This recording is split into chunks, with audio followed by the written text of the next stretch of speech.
I would now like to turn the conference over to Meredith Olafson. Meredith, please go ahead. Thank you so much, and thanks to AT&T for hosting us today. On behalf of Administrator Maria Contreras-Sweet, the SBA is thrilled to be partnering with Square on this important education effort. I want to thank Leah and Owen and the entire team at Square, who will shortly be giving you their presentation today on this critical topic, and I want to thank the folks on the line who joined us for today's presentation. We know that small businesses are the engine of the economy. They create 2 out of every 3 net new private sector jobs. Here at the SBA, we're responsible for advocating for America's 28 million small businesses to make sure that you all have the tools and resources you need to start and grow your business. We're best known for providing access to capital and helping connect small businesses with contracts, but we also promote free or low-cost counseling and business advice. And as part of our counseling services, we work to educate small business owners about important topics that impact their business, like the EMV migration. To learn more about SBA's services and how we can help you, you can visit sba.gov. And for more information on today's topic, please visit sba.gov/EMV. And with that, I'd like to turn it over to Leah and the Square team for today's presentation. Great. Thank you, Meredith. Good afternoon. Thank you for taking the time to join us today as we talk about new payment technology methods for small businesses. My name is Leah Theodosio-Pisanelli. I'm on our Government Affairs team at Square, and I'm joined by my colleague Owen, our business strategist. We're here today to discuss the switch from magnetic stripe cards to chip cards and what that means for you. We're also going to talk about alternative payment methods that you will likely see more and more from your customers. We're thrilled to be working so closely with the U.S. Small Business Administration and Meredith to provide small businesses with more information on EMV and the liability shift. At Square, we serve millions of businesses, large and small, and work with small business owners in particular to provide the tools you need to start, run, and grow. One of our main goals is to level the playing field for small businesses by making sure that you have all the information you need to compete and put your best foot forward. Too often, changes in technology, such as those we are experiencing now with credit cards, are easily adopted by large companies with deep pockets, but are out of reach for America's small businesses. That's why we're partnering with the SBA today to explain to you the transition in payment technology to make sure that you are prepared. Next slide, please.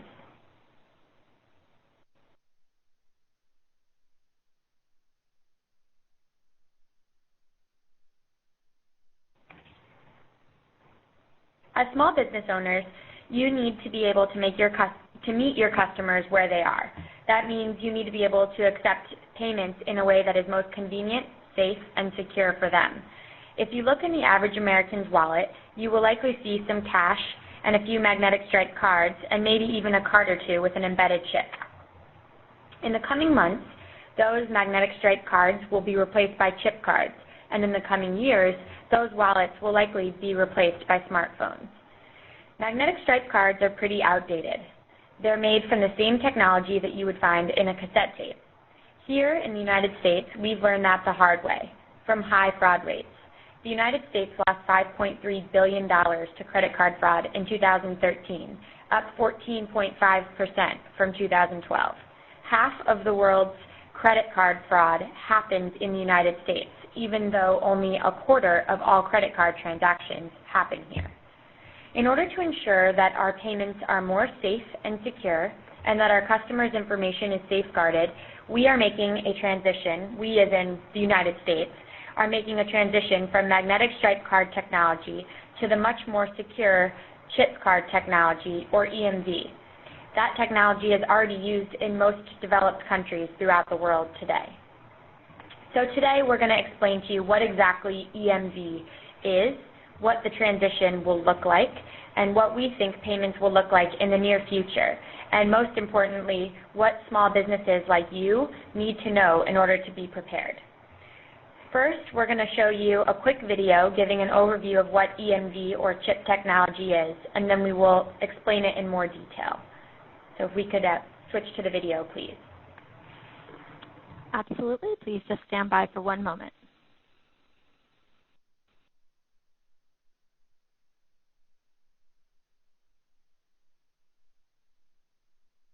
As a quick note to all the participants, this is a video that we'll be showing to you.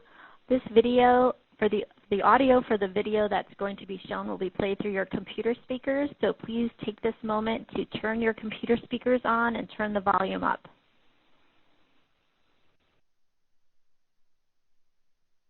Most of the things we use every day, like phones and cars, have improved by leaps and bounds since their invention.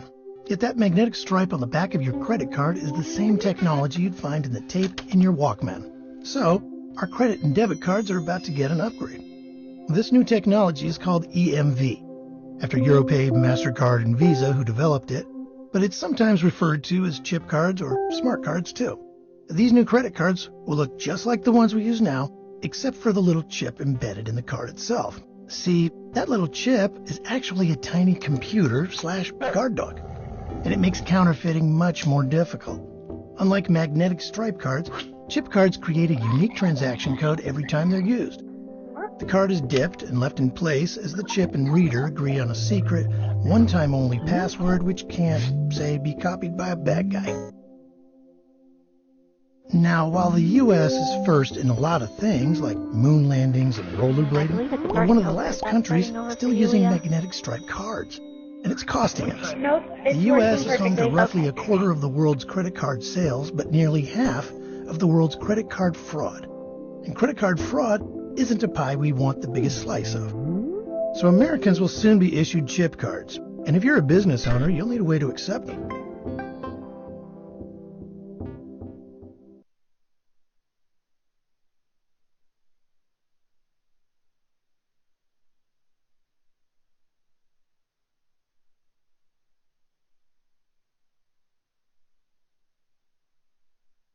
Okay, Leah, I do have the video as concluded on our end. Has it concluded on your end as well?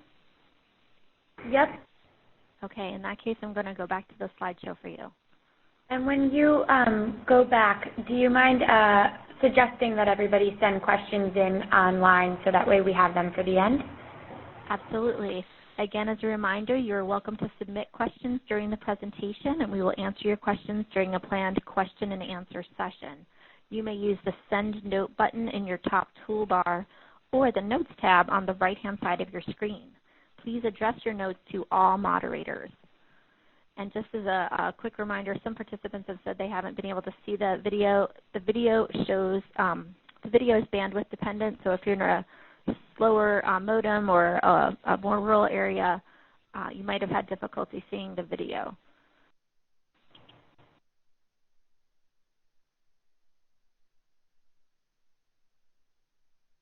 Can see the video online. You can find it on Square's website, but we can also send an easier link so that you can view it at a later time. Okay, so if we're all set. Okay, so what is EMV or CHIP? As the video explained, EMV is a global standard for credit and debit card payments. The standard was named after its original developers, Europay, MasterCard, and Visa. This standard uses a chip that is embedded in payment cards to authenticate payments. This chip is like a mini computer. It protects customer data and is very hard to counterfeit. Next slide, please.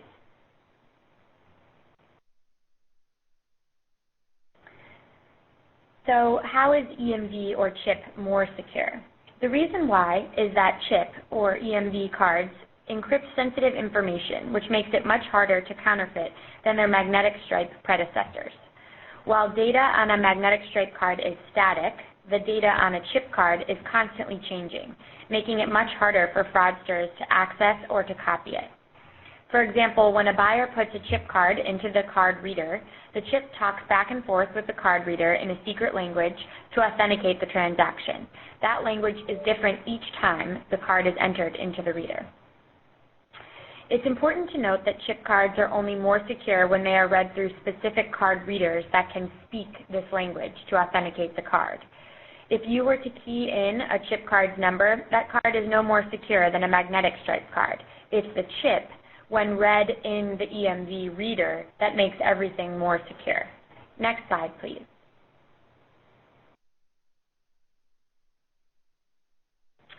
So who uses chip cards? In most developed economies, chip cards have been the norm for years. Most consumers there use chip cards and authenticate their cards with a unique PIN number, kind of like the PIN number you use at the ATM. Here in the United States, we will not use PINs, at least not yet. We will still verify our payments through signature, just like we do with the magstripe cards today. The United States is among the last major markets to adopt EMV. This is largely due to the cost of replacing cards and terminals. It is also due to consumer behavior in the United States. We like to swipe cards. It's what we're used to. However, sticking with old technology has made us the target for fraudsters. As I mentioned already, the United States only accounts for 1/4 of the world's transactions, but half of the world's fraud. Next slide, please. So when will we see chip cards in the United States? Some of you probably have already been receiving your chip cards in the mail or have seen customers with them. We're seeing their penetration grow quickly in our systems. Currently, 25% of cards swiped by Square merchants are chip-enabled. That's up from 3.4% in January and expected to grow to about 40% by the end of the year. Next slide, please.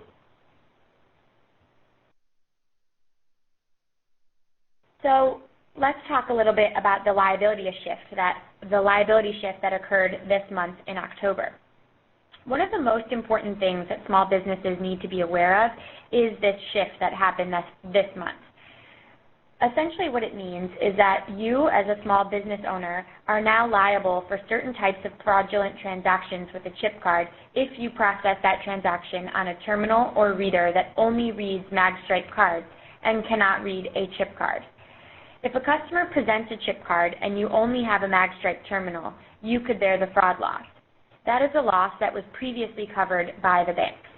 So let's unpack this a little bit to explain all of the possible scenarios. If a customer uses a chip card and you have a chip card reader, the liability is still on the bank. Although we should say the incidence for fraud here is very low given what we explained earlier. Now, if a customer uses a magstripe card and you process it on either a magstripe terminal or a chip card terminal, the liability is also still on the bank because the bank didn't upgrade the card. So again, the only time when a small business will be liable for fraud or potentially liable for fraud is if a customer presents a chip card and you do not have the ability to read it. So you would then need to process it as a magnetic stripe card. Next slide, please. So what does that mean for you? Bottom line, you need to be able to accept chip cards to ensure that your business is fully protected from all EMV-related fraud liability. To do so, you will need to upgrade to an EMV-compatible terminal or reader in order to accept chip cards. So something that we want to point out here is this is an opportunity. It's sort of, we like to think of it as an insurance policy of upgrading to the newest and greatest technology. So and another aspect of it that you should understand is how it actually works. So instead of swiping a card, chip cards are inserted or dipped into the reader for the entire sale. Chip card transactions typically take a few seconds longer than magnetic stripe transactions, as encrypted data is securely sent back and forth between the reader and the card. Next slide, please. So let's talk about other payment types as well. As you've all probably noticed, EMV or chip is not the end-all, be-all of payment methods. It has its pluses and minuses. That's why, as technology evolves, customers are going to want to pay with other payment types. Recently, we've witnessed the development of other payment methods, especially contactless payments like Apple Pay, Samsung Pay, Android Pay, etc. You may already accept contactless in your store or have it somewhere already, or have seen it somewhere already. Next slide, please.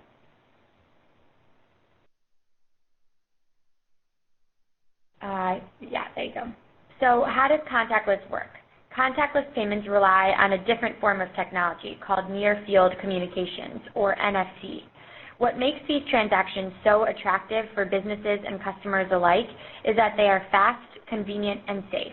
Here's why. First, Contactless payments are much faster than chip or even mag-stripe swiping. For businesses that value line speed, contactless adoption is very exciting. Second, contactless payments can be much more convenient for customers, especially in a world where buyers can leave their wallets at home and just need to tap their phone or watch at a checkout to pay. Third, contactless technologies like Apple Pay are very secure. They use tokenization to toggle cardholder information and biometrics like fingerprints to verify customers' identity. Next slide, please. So we've presented you with a lot of information here today, and I think the 4 key takeaways are, first, new forms of technology are coming, and as a small business owner, you will want to be in a position to accept them. Second, there is a liability shift that happened this month. So at a minimum, you will need to prepare for that by being sure that your store can accept chip cards. Third, there are a lot of other things coming down the pike too, like Apple Pay and other contactless payments. Fourth, the SBA and Square are here to provide you with the factual information you need so that you can make informed business decisions. With that, let's go to the next slide and let's open up the floor for questions. Okay, you had many questions that came in, so I'll start with some of the ones that came in earliest. So I'm just scrolling through to make sure I locate the beginning questions. Sorry, there was a lot that came in.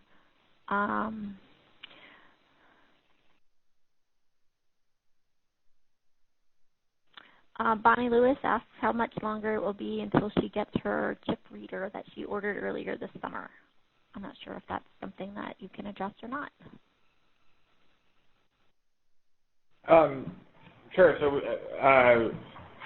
we're currently experiencing pretty unbelievable demand for our newest reader that accepts both chip cards and contactless payments, such as Apple Pay, Android Pay, Samsung Pay, etc. We will start shipping later this fall, and so it really depends. Like when exactly you get your reader will depend on kind of where in the queue you fall, because we just have had record demand for this reader. But later this fall is a good bet for when you'll receive your reader. We're covering any EMV related fraud for any seller who does order that reader, so you don't have to worry about anything if you actually have ordered that reader, even if you haven't gotten it yet. We have had several participants ask how you will be distributing the link for them to see the video if they were not able to access it during this live web conference, and also if they're going to be able to get a copy of the slideshow. Sure. So, and maybe Mary Kate, you can help with this as well. I believe in the registration process, you had the ability you put in your email address, and there was a checkbox where you could opt in for more information from Square. So if you, or Square and the SBA, so if you check that box, and we'll get your email addresses, and we'll send out a final copy of the slide presentation as well as a link to the video. That's right, Leah. This is Meredith with SBA. We'll shortly, as soon as the presentation, the short clip video, and an audio file version of today's entire presentation are ready, we'll go ahead and email that out to folks. And we don't want to hold things up, so if the archive version takes a little bit longer, we'll get the initial short clip video and presentation out to you this week. Okay, terrific. I have another question that's come in. It says, how do I order a new terminal that is compatible with the chip readers? Sure. So, I mean, great question. I know that's on the minds of a lot of small businesses in the U.S. right now. There's a number of ways, and there's a number of different options. So some terminals out there can cost hundreds of dollars, and then there's also less expensive options. For instance, our newest reader accepts both EMV as well as NFC payments and is available for just $49. And there are some other companies that offer payments to small businesses like PayPal that also has a reader for I think $149 right now.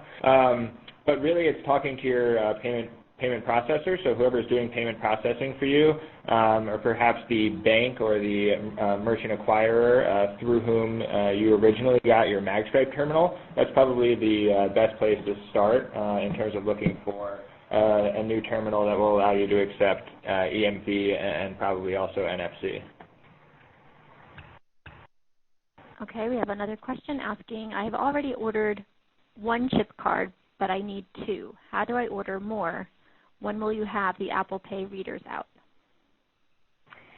So I think we can continue to answer some of these questions, but I think what would be helpful for all of those that are participating is to kind of talk more about liability shift and questions related to that. But any questions related to ordering new readers or things like that, you can go online easily and order your card reader there. And I think your question should be answered related to timing on the website as well.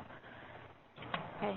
We have a question that came in saying, I have 100% e-commerce business, so I never actually see the customer's credit card. So it appears EMV adds no value to me. My concern is, will these rules serve to transfer all liability to my business since the cards will not go through an EMV reader? As a side issue, it seems that increasingly commerce is moving to e-commerce, meaning the cards will not be present. That's a fantastic question. So I think I'll take the first part. The EMV liability shift in the United States is really only affecting the liability structure or the fraud structure for card-present transactions. So that's like in-store transactions, face-to-face transactions. And that's because the chip, the primary value of the chip is that it prevents counterfeit fraud. So it blocks the ability for a fraudster to clone or skim the credit card and copy it onto a new card. In that way, the only type of transaction that's being affected in terms of the liability structure is when someone presents with an EMV card, and the seller only has a magstripe terminal, so cannot process it as an EMV transaction, and therefore experiences an instance of fraud. So for an e-commerce only business, if it's 100% e-commerce, there's no change in the liability structure. Now to tackle the second point, I don't want to speculate too much on unknowns, but what we can say is that it does make sense logically that when you make card-present fraud a little bit harder by introducing EMV, that some of the fraud will migrate onto card-not-present or online transactions. So I totally understand where you're coming from asking that question. That said, when you look at different markets who have gone through an EMV transaction, it's really mixed in terms of what you see. Generally, you see a reduction in overall fraud, both card-present and card-not-present. Sometimes you do see an increase in card-not-present fraud, even though overall fraud is going down. So basically, in certain cases, you do see some of the fraud migrate from card-present to card-not-present, but in some cases you don't. So it remains to be seen in the United States exactly what will happen, but businesses are getting smarter in terms of trying to prevent online fraud as well. So it remains to be seen exactly what the case will be in the United States. So we have another question. EMV stands for Euro, MasterCard, and Visa. Does this include Amex as well? Fantastic question. So yeah, EMV stands for EuroPay, MasterCard, and Visa, and it's really just an acronym or a moniker for the set of standards that we've outlined on how you pay with a chip and how you get paid as a business owner using a chip card reader. It does apply to American Express, to Discover, China Union Pay, all of the other types of card brands. It's just that way back when, about 20 years ago, when EMV was introduced in Europe, the primary institutions that were creating the guidelines and the standards for this new form of payment were EuroPay, MasterCard, and Visa. And so that's why the name EMV has stuck. But increasingly, you'll hear people refer to it as chip card technology, smart card technology, and chip. So yes, it definitely applies to all major credit cards. The next question says, sometimes when we run a chip card as credit, the card reader machine will still ask for a PIN number. Why is this, since we are running it as a credit card and not a debit card? Very, very good question. So different cards can have different CVMs. CVM stands for cardholder verification method. So that's basically the part of the transaction where the card and where basically the seller is trying to verify the identity of the buyer. The two primary ways of doing that verification are through PIN and through signature. So for those of us who primarily spend in the United States, we are very used to signature as the primary cardholder verification method. For those of us who have spent time in other countries, like say in Europe, the primary cardholder verification method is PIN entry. And so without knowing the exact details of your situation, it could be that folks are coming into your business with a chip card that was issued from a different country, or that was issued in the United States but is very much an international card, and in that case would prefer PIN CVM versus a signature CVM.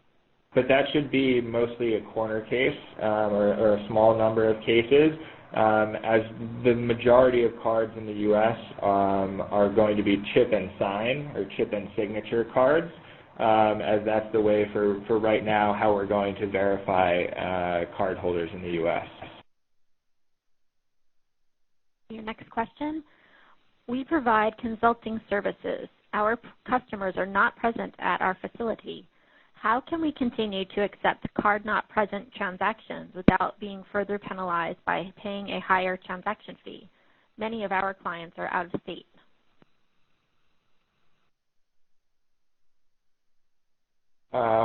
Interesting. Okay, so please tell me if this doesn't answer your question. I'm trying to understand exactly the context. I don't know why there would be an increase in your rate. There really shouldn't be, as it pertains to EMV and the liability shift, there should be no change to the fraud profile or the processing rate that you're being charged, because all of your transactions are card not present or CNP transactions. And the only type of transactions in which fraud liability is changing is for card present face-to-face transactions in which the buyer presents with a fraudulent chip card, but the seller is unable to read the chip and therefore swipes the card using the magnetic stripe on the back, and therefore experiences an instance of fraud. So for card not present transactions, whether they are keyed in, whether you type in the numbers, or whether it's online e-commerce, as we were talking about before, none of those transactions will be impacted by the liability shift. This is another question. I'm not sure whether what you've said already answers it, but the question is, how is PayPal affected by this new technology? So that's a good question. I don't want to speculate too much on PayPal in particular, but we can say in general, most companies that are processing payments are affected by this new technology in one big way. We need to make sure that our sellers have the ability to accept EMV.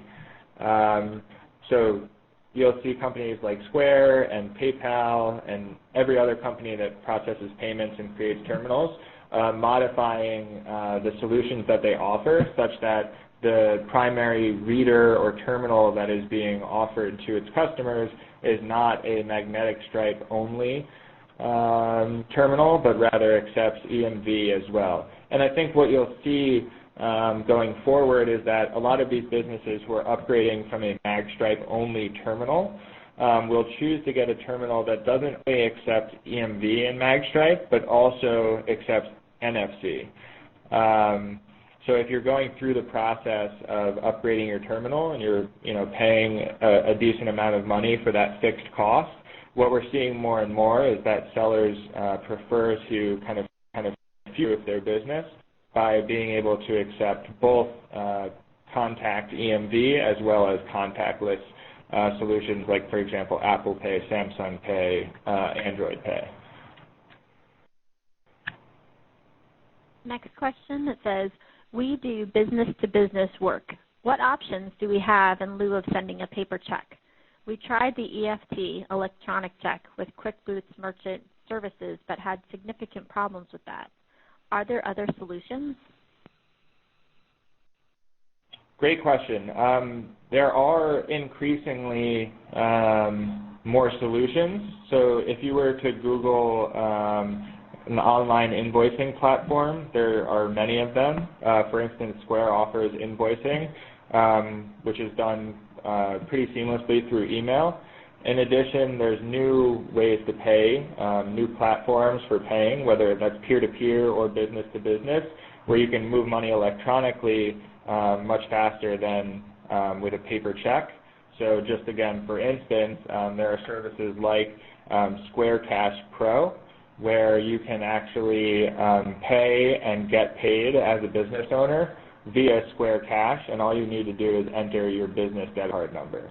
So I would encourage you to look at online invoicing, regardless of whose product that is, and also look at Square Cash Pro, which could be a good solution for you. Okay, the next question we have is, my business takes credit cards over the phone. How will process this order? I think they mean how will they process orders from over the phone? Sure, great question. I know there's a lot of concern for all different types of businesses.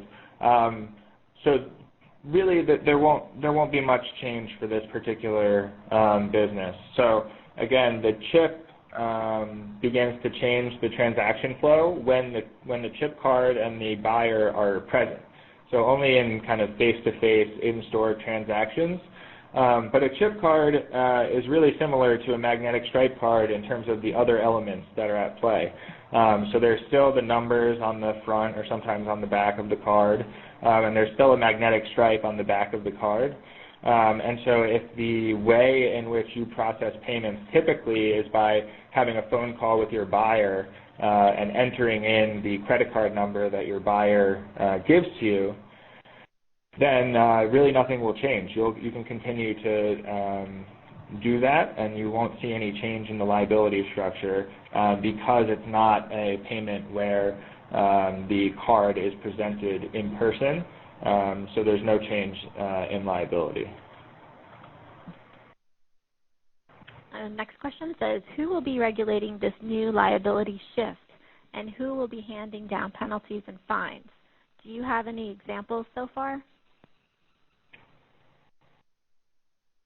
I think we can get into the details a little bit more, and we can follow up and make information available on exactly who is going to enforce the regulations. But at a high level, basically what's happening is the issuing banks, so the banks that issued credit cards, so take for instance like Chase Bank issues credit cards in the United States. For the past, for decades, they've been paying for this sort of fraud. So currently, if I go into, let's say I go into the pharmacy down the street and I am a fraudster and I have a fraudulent card and I buy soda, I will get the soda as the fraudster, and the business, the pharmacy, will be made whole. In other words, they will still get the money. They're not being penalized for that transaction. Going forward, or actually right now, because the liability shift just happened, that's no longer the case. If I present with a counterfeit chip card and the business is not able to read that card as a chip card, and so it swipes it dead, and they experience an instance of fraud, the issuing bank, so in this fake example of Chase, will no longer cover that liability, and it will come in the form of a chargeback. So basically you'll see on your statement chargeback for $1 for Owen's soda. So it's not a law. It's not a government-mandated regulation. You're not going to get a fine or anything of the sort. Rather, it's just a change in the liability structure on payments. So a cost that would have been borne by the issuing bank, say, a few months ago, is now actually being passed through to the merchant itself.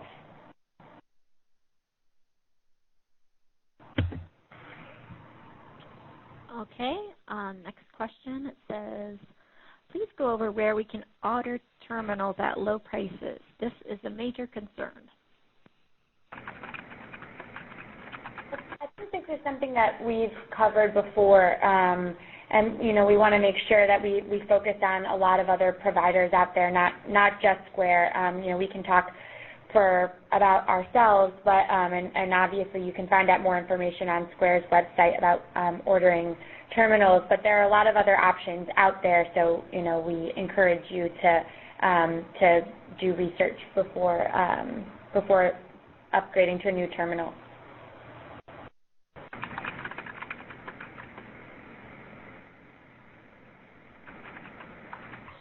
Another question says, we have 4 registers with standalone terminals that are physically removed from each other. Our interest is in getting our customers in and out as quickly as possible. Do we have to have the customer control the transaction, or can we process them ourselves without an EMV PIN? We are considering doing away with our debit PIN pads. Sure. So there's no regulations or guidance on whether the buyer is performing the action or whether the seller is performing the action. Here's a few things to keep in mind when you're thinking about line speed. So generally, a transaction from end to end, like the entire transaction, will be a bit faster if the seller is performing the action, particularly as we move into this new world of EMV, where there will be a learning curve for buyers to understand how exactly EMV works, how exactly you should orient your card, how exactly you insert the card in the reader, and then how you have to leave the card in the reader for seconds in order for the transaction to take place. And so having the seller perform the action, especially in the near term, could save you some time. That said, another way to protect yourself is by allowing buyers to pay with NFC, which stands for Near Field Communication. So things like Apple Pay, Android Pay, Samsung Pay, these types of authenticated payments are very secure, just as secure as EMV, and in some cases more secure because there's added verification methods such as a fingerprint. And these transactions are just as safe, but they're also much, much faster. So if line speed is the primary thing that you are focused on, but you also want to make sure that you're protecting this, it probably makes sense to explore readers that allow you to accept both EMV and NFC. Okay, we have another question that says, sorry, let me locate it. My business uses MagTech USB card readers that communicate with our software. Is there an equivalent replacement for this type of device? And should it be a relatively simple swap, or will changes in software client likely be required? That's a fantastic question, and I wish I could provide a really good answer to it. But unfortunately, it's really going to depend on what you have now, on when you upgraded last. I'm not sure exactly what MagTech is offering, so I can't really speculate as to how the transition process will go for you.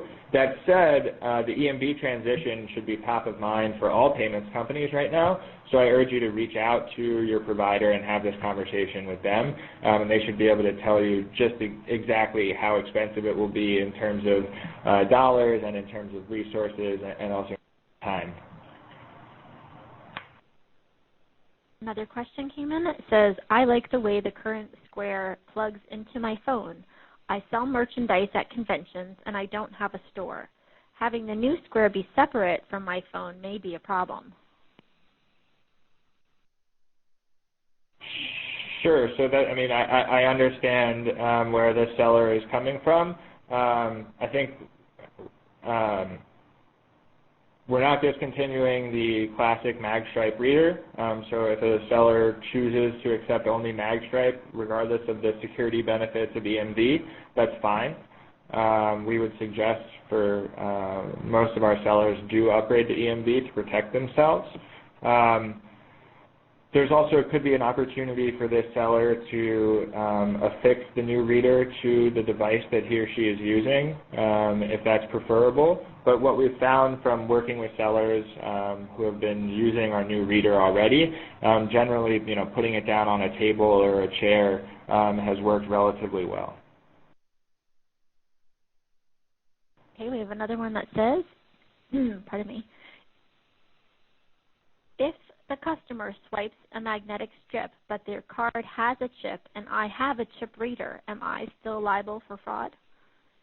Oh, that's a fantastic question. So the answer is that that's really not going to happen. So for every chip card terminal, it's going to accept both chip cards and it will also have a slot for magnetic stripe. The data that's on the back of your card, on the magnetic stripe, actually contains information that says whether that card is a magstripe only card or if it's a magstripe and chip card. And so if a buyer or a seller swipes a chip card, the reader will will basically prompt the buyer or seller to insert the card so it can process it as a chip transaction.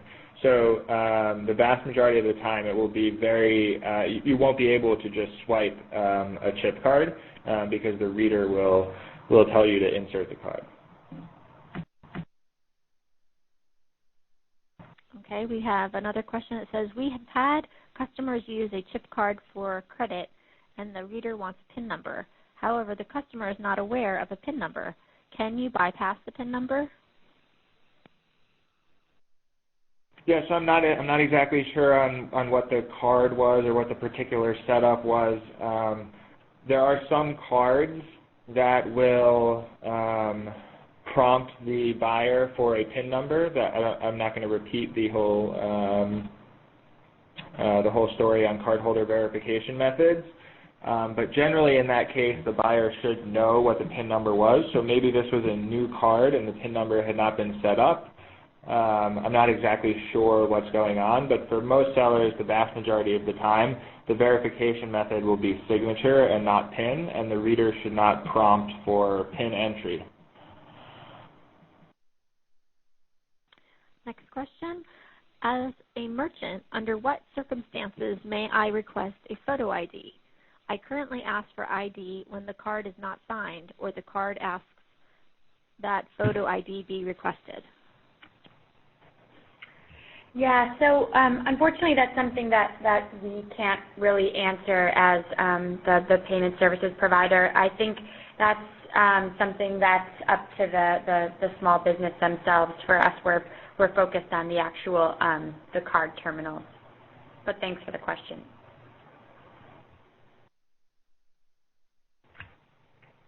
I'm trying to just kind of sort through some of these are repeat questions. So I don't think I've asked this one yet. It says, my payment processor has been slow in supplying me with a terminal. I do not have a date when it will come in. Would my payment processor be liable for fraud until I actually receive my reader? So that's a good question. It depends on the payment processor. We can't really speculate. There are a lot of different payment processors out there. I can say that if you pre-ordered the card reader with Square and it was the new contactless and EMV chip card reader, we are covering any potential fraud liability until you receive that in the mail. But as for other providers, we're not sure what they're doing. Okay, this is another similar question. To all the presenters, 2 questions. First, what is the difference between chip and PIN versus chip and signature? Second, how is it how is it that businesses are liable when the vast majority of point-of-sales equipment providers used by small business still have no equipment available? Yeah, so I think that's a two-part question. The first question, I think we answered a couple of times with respect to the difference between PIN and mag stripe and what the difference there is. I'll let Owen take the explanation on card readers, but essentially it's the responsibility of the business themselves to upgrade the technology, and your payment services provider should be helping you do that, and if that's not the case, you should look into finding another payment services provider. Yeah, and we are seeing a pretty fast acceleration in both the number of chip cards out there in the United States, but also the availability of chip card readers.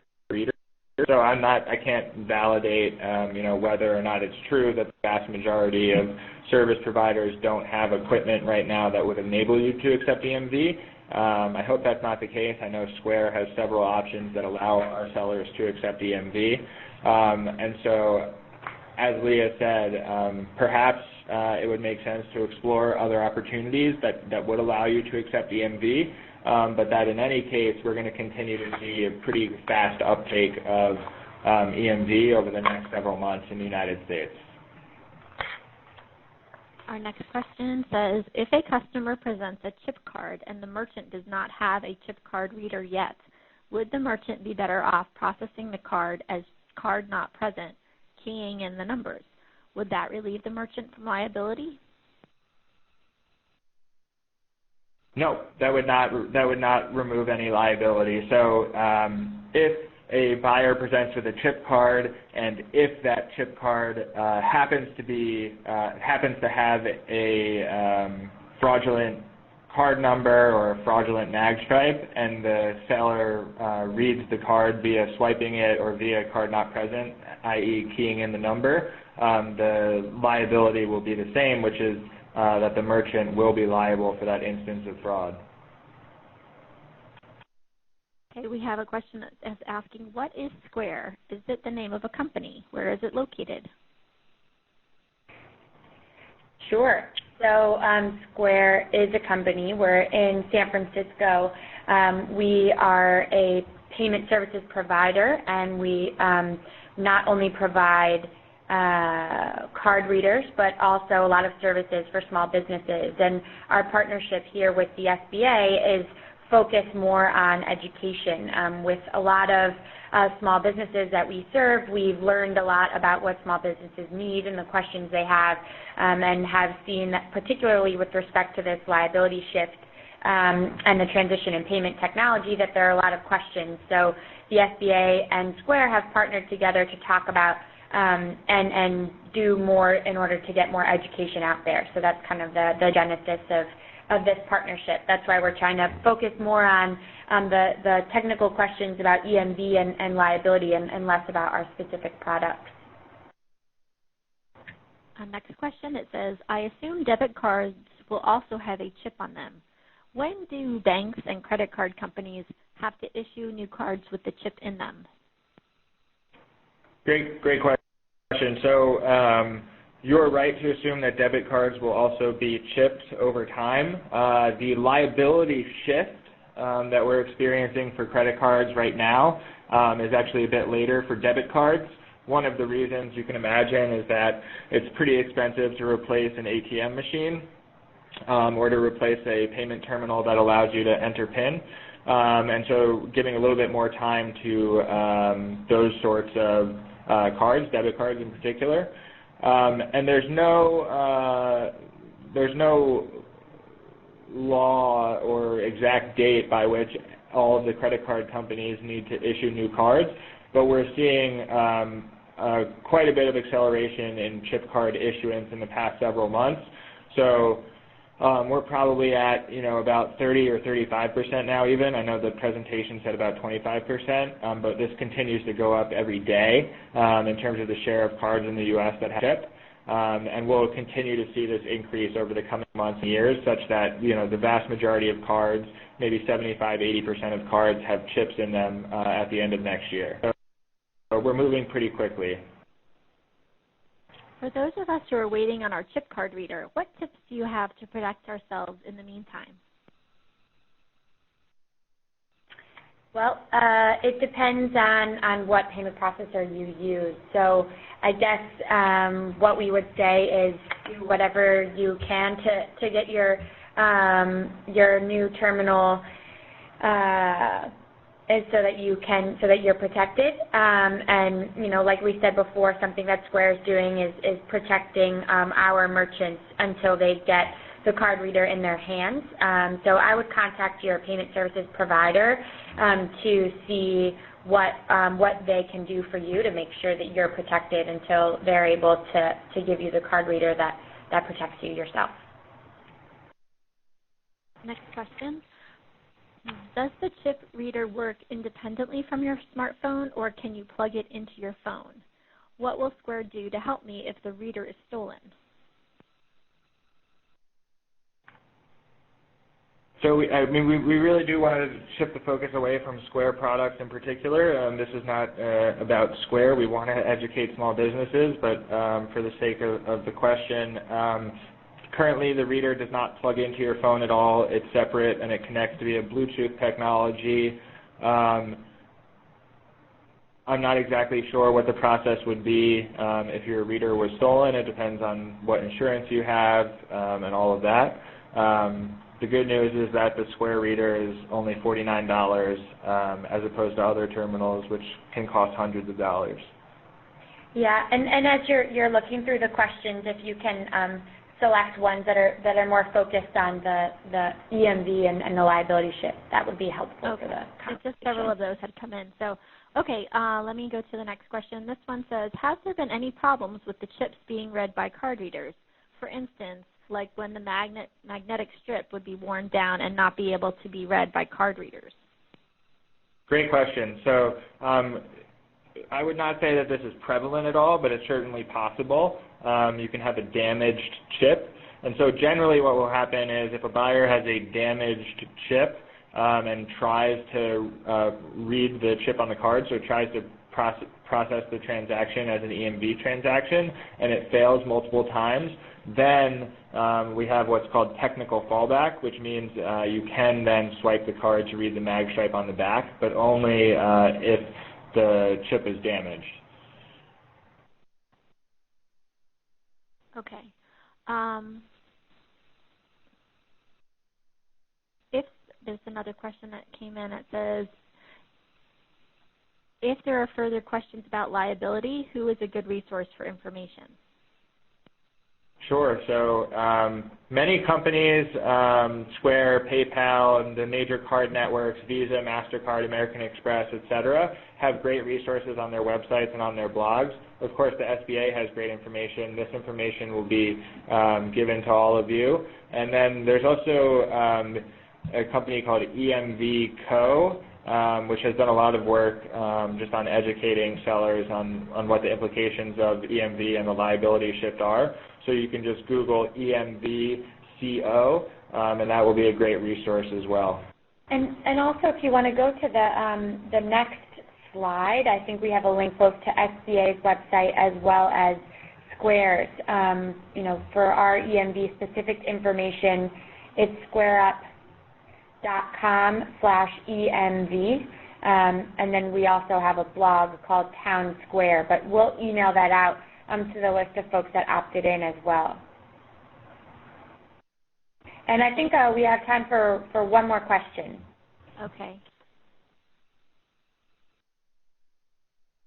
Okay, I'm looking at the last ones that have come back in.